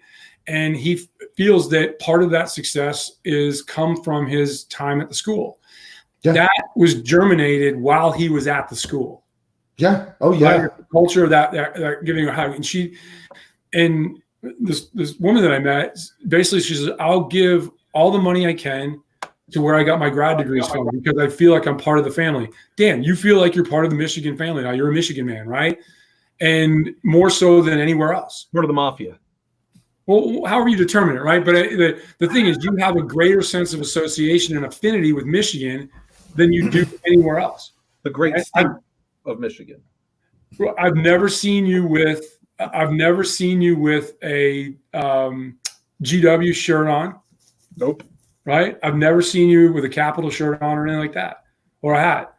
I mean, I'm sure that you've got your Michigan boxers on right now, right? Because there's an affinity that you've gotten from this experience because you're part of that family now. And I think that drives endowing schools. Like Emory, I went down to Emory in Atlanta last year when Jordan went to a basketball tournament. What an amazing school, right? I mean, Emory in Atlanta.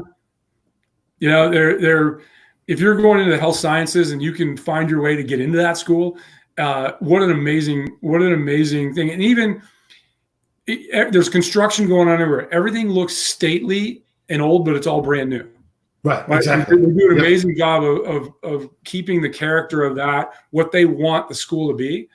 But even down to the sports, they're a Division III powerhouse in almost every sport.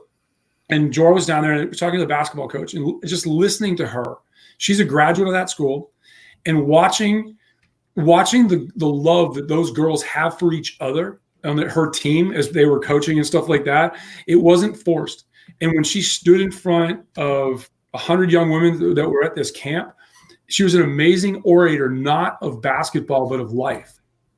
Right. And I told her, she was talking about, Jora, she'll never come to the school because of her basketball skill. And I said, don't be so sure of that. I said, more importantly, unless you want to stay here your whole life, you're not going to be a coach here because you're an amazing orator of a system of a life. Right. And that's what it takes to create these large endowments. Yep. Right. Exactly. I mean, because you look, and I think, and I don't know the numbers on this, but I would love to look at Harvard and go, other graduates.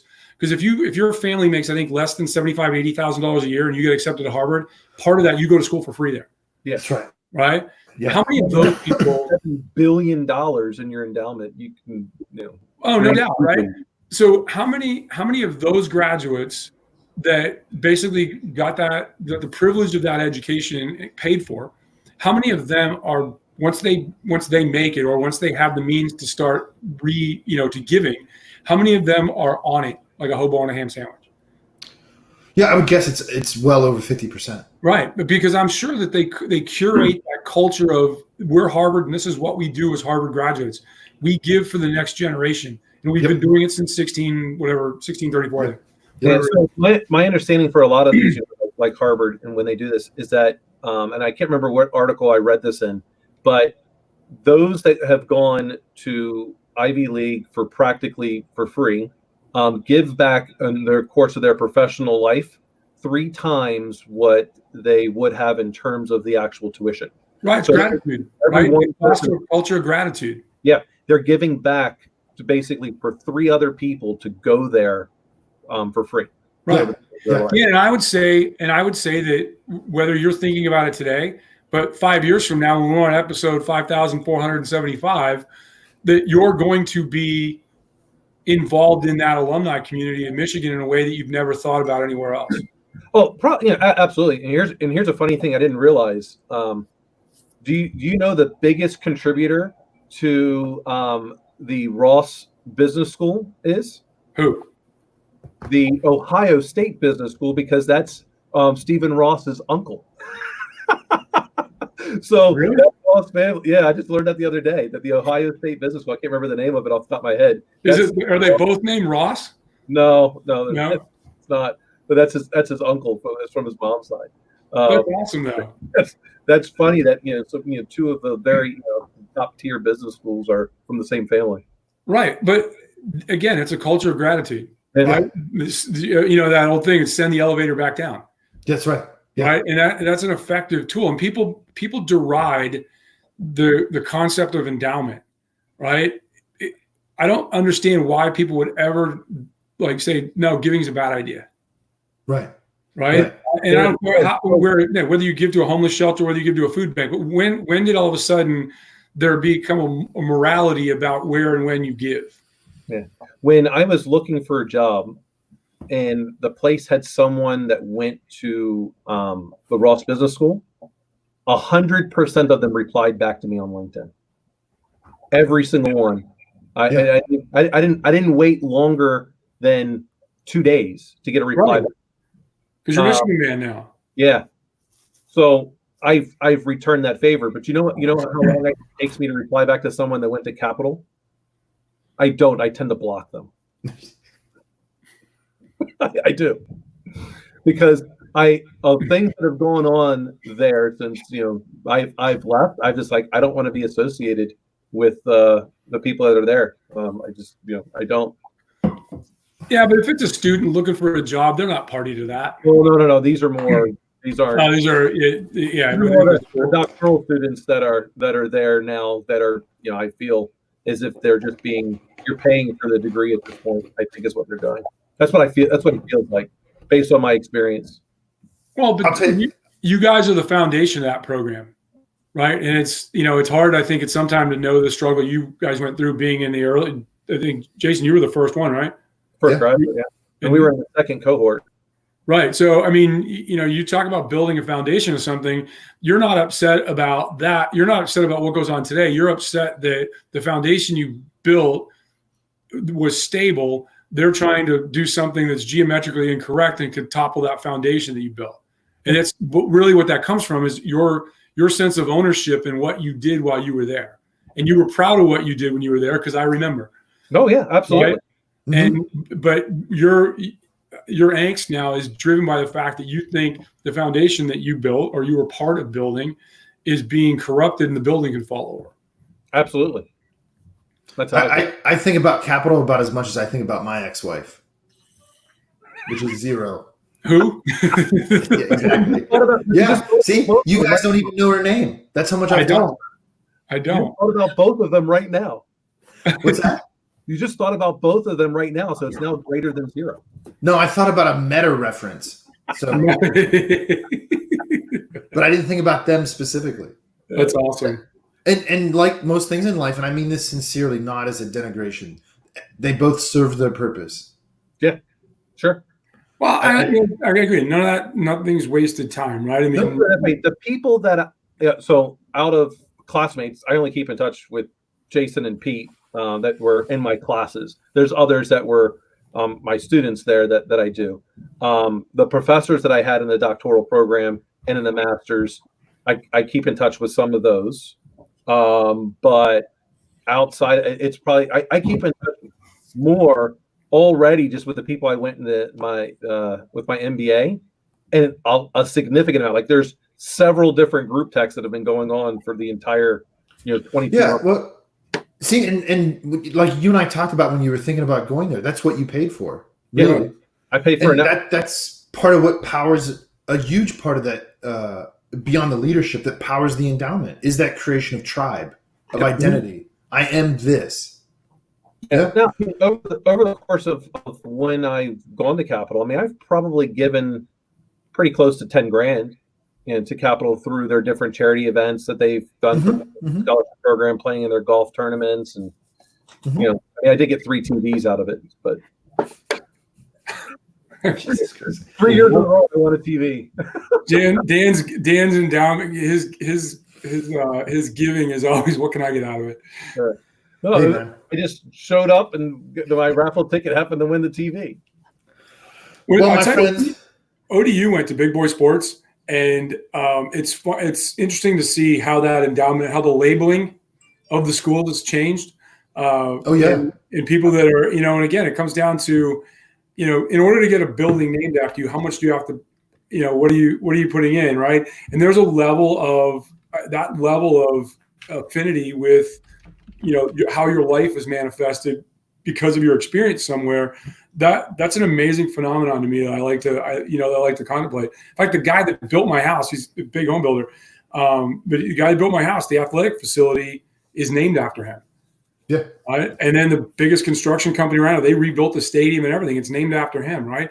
They put in time, energy, and a lot of money into it. And I think it was a good use of the school's resources to get them to do that and not eat away at, student fees and things like that.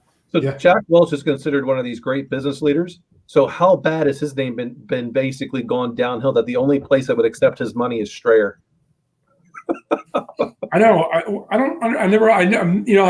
I've just not had enough chance to look at it, but I wonder why.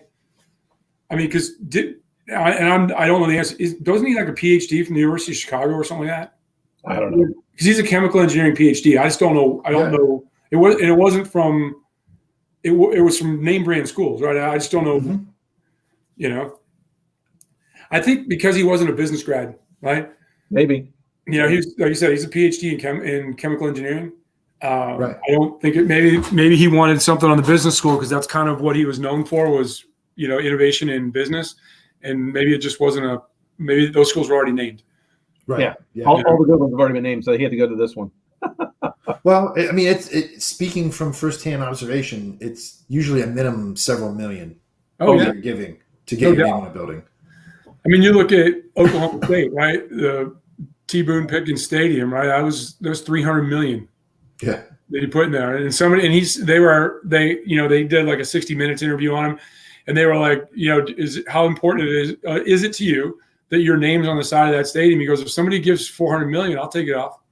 Because he's right. it's about doing the right. What that says, it's not about his name's up there because there's a certain amount of ego that goes on with being an oil billionaire. But in chemical engineering from University of Illinois at Urbana. Oh, okay. Yeah. The Champagne Tony Easton, who's the last quarterback in the NFL from there. But I know I told you it's a really weird way my brain works. I know that, but how cool is that where you can just go, yeah, if somebody gives more, I'll take my name off, right? Because that right there says I don't have any ego about this. I've got ego about it, but my ego is not so grand that I want to hurt the school. That's right. No, totally. Because he credits it with success, and it's challenging all the other fellow billionaires out there to, hey, when you get to near the end of your life, are you going to go be buried with all that money? Yeah, right. Right. And so he's like, no, I got $8 billion. I'll give you. I know Dan. Dan's gonna be buried like a pharaoh. It'll be swaddling clothes made out of dollar bills, made out of hundreds, and everything like that. There'll be people whose funeral just wheelbarrows of cash, just dumping it in the grave. Dumping it in. And they don't have to put the dirt back in. They'll just fill it with dollars. Yeah. And all of his ex-wives will be there. Get it out. They've already taken enough. Oh, Jesus. All right, guys. It's time for me to go run, and then I got to mow the lawn, and we're going to finish the chicken coop. It's almost done. When are the chickens showing up? We didn't have a chicken update this week. They're on their way. They'll be here. What's that? What'd you say? The chickens to fly there. Yeah.